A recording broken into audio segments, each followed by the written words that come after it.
Welcome back to my channel. Puri যাওয়ার জন্য আমাদের ট্রেন ছিল হিজলি থেকে। ট্রেনের সময় ছিল 10:45, কিন্তু অনেক অপেক্ষার অবসান ঘটিয়ে ফাইনালি 12টার সময় ট্রেন এসেছিল।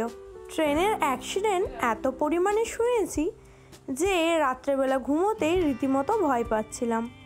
বারবার এটাই মনে হচ্ছিল সকালে সূর্যটা দেখতে পাবো তো। চিন্তা ভাবনা করতে করতে ঘুমিয়ে পড়েছিলাম। ঘুম থেকে উঠে দেখি সূর্যি মামা তো দিব্যি উঁকি দিচ্ছে জানলার ওপাশ থেকে। মনে ভীষণ আনন্দ হচ্ছিল, না কিছুই হয়নি তাহলে। এরপর পৌঁছে গেছিলাম পুরী স্টেশনে। আমাদের ট্রেনের টাইমিং ছিল 5:30। যেহেতু ডিলে চলছিল তাই পৌঁছতে 7:30 নাগাদ হয়ে গিয়েছিল।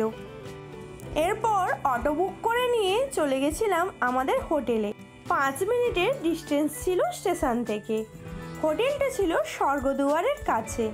সারাদিনের ট্রেন জার্নির পর বড্ড ক্লান্তি লাগছিল, কিন্তু অটোতে যেতে যেতে যখন সমুদ্রটাকে দেখতে পেলাম সমস্ত ক্লান্তি যেন কোথায় চলে গেল।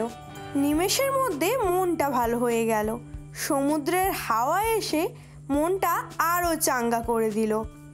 কি যে অদ্ভুত মনোরম হাওয়া!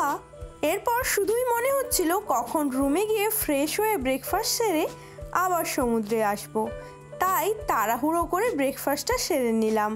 সমুদ্রে যেতে হবে কি না, সমস্ত অপেক্ষার অবসান ঘটিয়ে ফাইনালি চলে গিয়েছিলাম সমুদ্রের ধারে। কিন্তু সমুদ্রে গিয়েছি আর ঢেউ খাবো না তা বললে কি আর হয়? তাই আবার রুমে ছুটলাম জামা চেঞ্জ করে আসার জন্য। এরপর ইচ্ছে মতো মন ভরে ঢেউ খেয়ে নিলাম।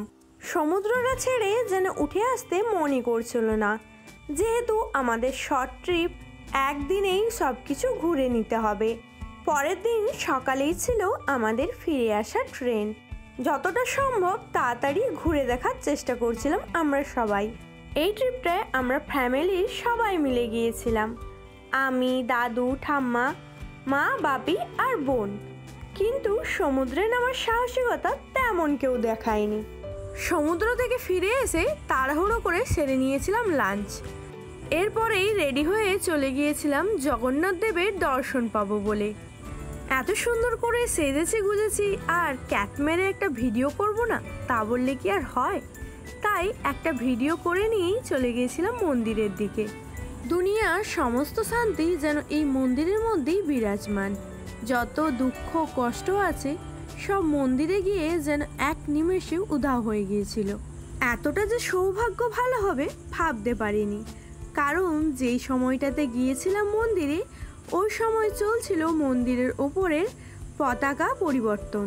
জীবনের সেরা দর্শন এটাই ছিল বোধহয়। যতদিন অবধি বেঁচে থাকবো স্মৃতির পাতায় এই দর্শন মনে রাখবো। পতাকা চেঞ্জের এই বিরল দৃশ্য আমি শর্ট ভিডিওতে আপলোড করব। আমি গ্যারেন্টি সহকারে বলতে পারি যত হিন্দু ধর্মী মানুষ আছেন তাদের বেশিরভাগ জনেরই ওই দৃশ্য দেখে গায়ে কাঁটা দিয়ে উঠবেই। আমার তো হয়েছিল। এরপর জুতো ফোন জমা দিয়ে মন্দির দর্শন করে নিয়েছিলাম ভেতরে গিয়ে। আর এখানের ভোগ সে তো তুলনাহীন। যারা যারা খেয়েছে তারা তো জানেই। মন্দিরের চারপাশটা ভালো করে ঘুরে নিলাম আর যতটা সম্ভব চেষ্টা করলাম ভিডিও করে আপনাদের সাথে শেয়ার করার। এখানে উপস্থিত মানুষ হাজার হাজার বললেই হয়তো ভুল হবে, কয়েক লাখ লাখ মানুষের উপস্থিতি ছিল। মন্দির দর্শন তো হলো, এবার চললাম কিছু কেনাকাটা করতে। সবার জন্য কিছু না কিছু আনতে হতো কি না। আর এখানের খাজা নিয়ে আমি তো কোনো বক্তব্যই রাখবো না।